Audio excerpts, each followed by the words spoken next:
The biggest thing you see in all of these industries, including multifamily, how you build a team to drive innovation and adoption and de-risk the adoption. That's the biggest part. Anyone can spend money, but actually getting delivery and ROI on that spend is a whole nother thing.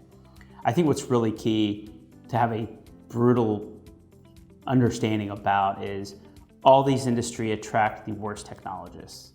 There's a reason for that. If you're the top AI person, you're not going to work at a multifamily company. You're probably going to go work at Google or Facebook. So what you start to find out is the team you have isn't rooted in a level of innovation. And if you just look at how they live their lives, it's probably very different than how a Google employee lives their life and how they interact.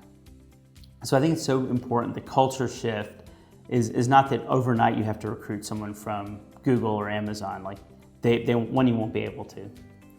Two, they won't last. You'll frustrate them.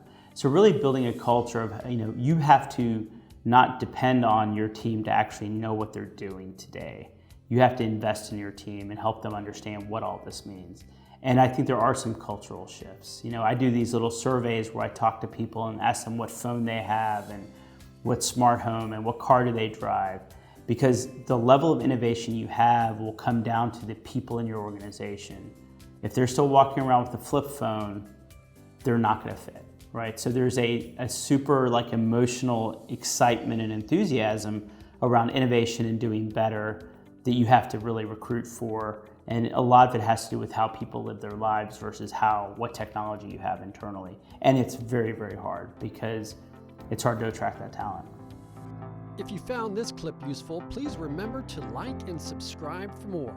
You can also visit us at multifamilystudios.com to view full episodes of our latest and greatest shows and interviews.